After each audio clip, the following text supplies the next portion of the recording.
What's up, guys? Don't think I've done an update for a couple days or whatever. No, I've just been going back and forth with Social Security at the moment.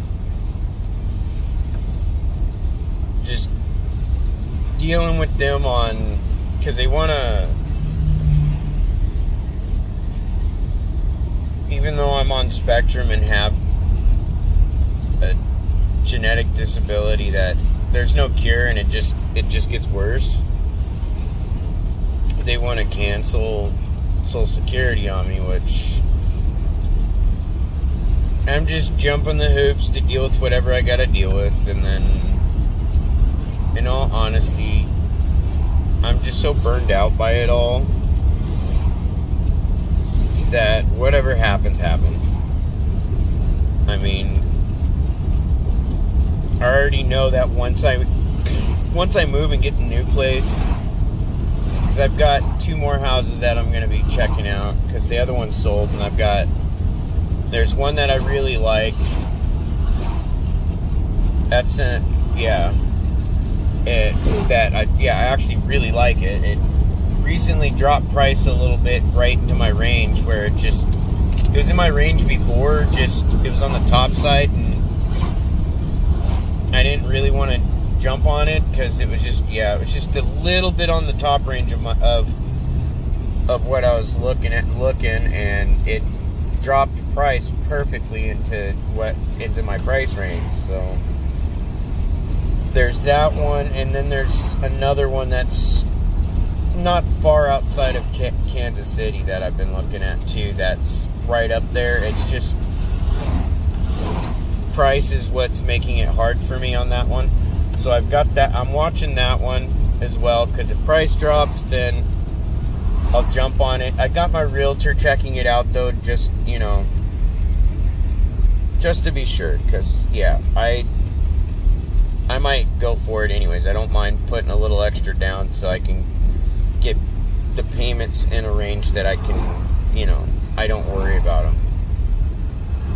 Because that's my goal. I want to find a nice enough home that I can, when I put a down payment on, I'm not trying to figure out how to come up with, $1,100, $1,200, $1,300 a month to make a house payment. I'd like to try and keep it below that. And that's what I'm aiming for. I'm not rich, and even if I had become rich, I still went and try and live beyond my means. And even then, I'm just, whether it's just me or me and one other person, that type of thing, I just don't see myself living in necessarily a gigantic house, alone. I'd almost have to have roommates at that point. But I'm just making sure that regardless, the home bills are able to be paid for on a single income. And that's like what I did with my current place. I made sure that it was something that could be paid for on a single income. Just the downside is just living situation and my health and all that just doesn't make it any easier. So, but hey, my son's here. That's cool. But no, I'm just kind of just dealing with things as they come. Once moved and into a new place, I really don't care if I lost Social Security or not, because my intent is I'm still planning on starting a business. And even if that means having to work, part-time for a while there to, even full-time for a short bit to bring in the extra money to make that happen if I need to, I will. And doing so, it's going to affect that anyways. I'm willing to work through the pain depending on what the situation is. And right now, right now, I can't even, there's no sense in going back to work right away right now, considering I don't know if my home will be done, the whole selling thing will be done tomorrow, next week. they extended it till the 7th of next month of August or October. So I don't want to waste any employer's time going and working for them and then having to quit like a week later or 2 weeks later or a month later. That actually costs employers more money. They have to keep, like, whether it's hiring and firing or hiring and people quitting right away and then having to hire someone again and retrain them. It costs companies money to do more money to do that than to have someone that they hire, train, and they stay there for a longer period of time. You know, a year or longer and all that, and it's not much of a loss to them at that point. But to work for someone for a few weeks, I don't see the point of that. So I'm not trying to be lazy about things. I'm just trying to be logical about it. And I don't want to waste any business's time or money in that process. And I'd just rather pretty much stick to, like, working for my buddy Ed and not when he needs help and all that type of thing until I move. And yeah. Got my Fiat in the mechanic shop now, and thankfully I did, because the window, in the Fiat's, the arm thing that raises your window, it's all attached obviously to the motor and blah blah blah. And usually if your window drops down or drops out or pops off, it's because the arm either broke or that motor gave out, basically just was no good anymore. And so I replaced the little, the actuator thing in motor. And then the CV joint on the rear driver's side. Thankfully they found that, because that's actually what could be what's most likely causing the problems to the rear brake caliper back there. So I most likely won't have to even fix that.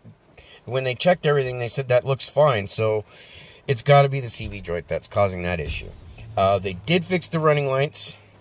If there's any other Fiat owners that happens to watch this, the Fiat 500s, and not the little guys, not the 4 doors, that I don't know on those yet, because that's my goal, is to upgrade to one of those for this move. I love my little car. I really love my little Fiat. So I'll probably, after moving, eventually I'll get another one. I'll just either get a turbo though, or an Abarth. I really like my Fiats. I can't help it. Just like I like my Nissan Z's, and I like my Chevys. I can't help it. I love them. My little Fiat, it's my little adult size street legal go-kart. But thankfully it's those two things that need replaced immediately, and then of course I got to do tires, which I'll go a different route. And the repairs I'm just really thankful for, because if the window had busted, that would have made things really expensive, because ironically, windows on those things, the window by itself for like one of these, it's anywhere from $600 to $1,000 just for the glass and the window, and then not to have it installed, which then at that point I would do it myself. But thankfully it's not that, and it's just the motor thing, because the motor thing, that's actually cheaper than the glass itself. The motor, it's like a couple $100 for the motor and the actuator and the arm and all that stuff. But the glass is like twice that. That's why I was like, you know what, whatever's wrong with the car, I don't want to keep buying parts trying to figure out what's wrong with it. Granted, it's learning that way, but I needed to take the financial curve off by just saying fuck it and go to a mechanic, and they can go through it, let me know what's wrong with it. And what that does too is I'm still learning from it, because I know what I was dealing with the car, the troubles I was having, and they were able to basically skip past all the little troubleshooting shit I would have had to do to figure out what was wrong. So now I know what to, kind of like in the essence, well, if my one of my rear brakes or front brakes seem to be odd, but they're fine, and at times it feels like I'm driving on a flat tire, it's probably a good chance that I have a bad CV joint. So that's what it's telling me. That's what I'm learning from this.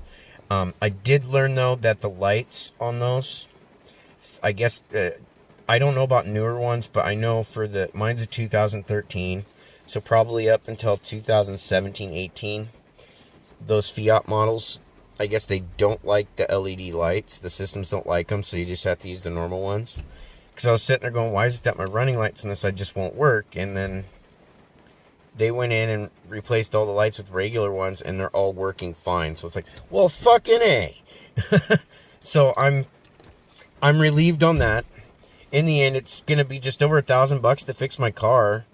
Not counting the tires, of course, because I got to get some tires on there.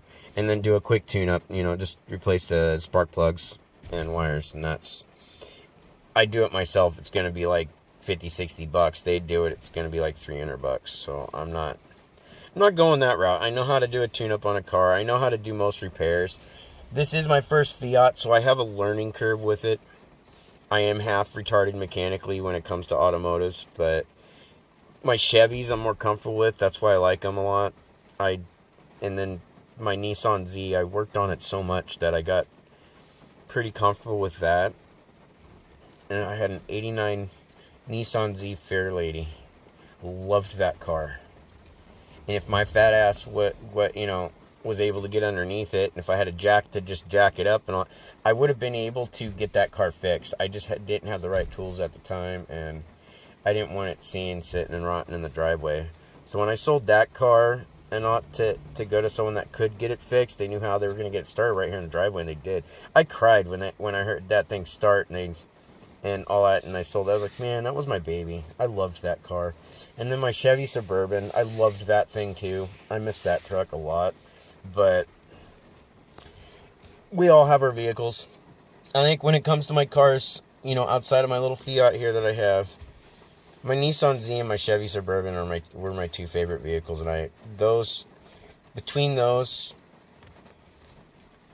I would have trouble deciding which one I would want back if I could ever get one back. Because I really loved my Suburban. It's great for camping and all that stuff. I had that thing. It had a 6-inch body lift and a 9-inch suspension lift, and then it was sitting on like 38 muds and all that stuff. I loved my Suburban, but I was afraid of towing shit. Not kidding, never towed anything before.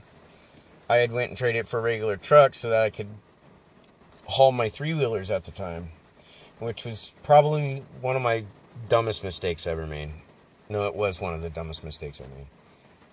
My Z, though,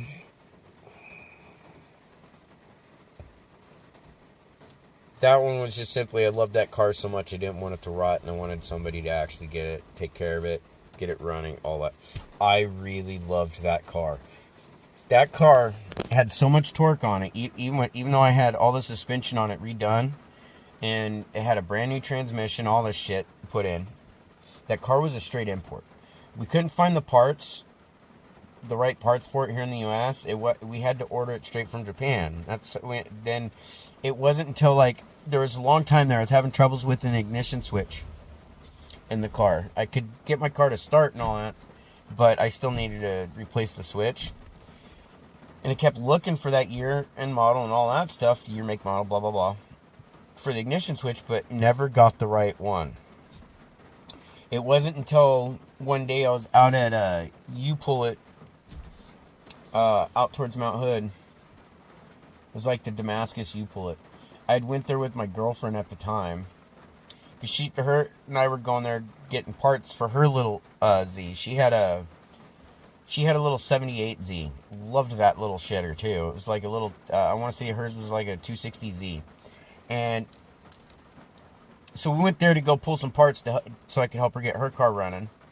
Well, as I was walking by this 87, I'm looking in, and of all things, I'm walking by it, and I look in, and I can see the plugs, like the electrical harness from the switch, the key switch, the ignition switch, and where it plugs in, because whoever's working on it pulled the collar off around the steering column and all, so it exposed everything in there. And as we're walking by, I'm looking in going, holy shit, Like, that's the ignition switch I needed. That's all it took, because I loved my car so much that I got to know all that shit really well. So that's where, because after about even when, like I said, I'd try to order the parts thinking I'd get the right ones, because I'm going to, like, AutoZone, Shucks at the time. Wait, it's still Shucks, I think. And then, it used to be, like, CarQuest or something. But then, I'd go to those places, try to order the parts for the car. I'd tell them, hey, it's year, make, model, blah, blah, blah. And you'd think that they would have the right part for that car, but because it was a straight import, that's what was throwing it off. And so when I walked by that 87, I'm going, why the fuck? I was like, no fucking way. I was like, no way. I'm going to find it on an 87. I would have expected an 88, maybe a 90. I mean, the 86 through 89s, a lot of their shit was interchangeable. A lot of it was.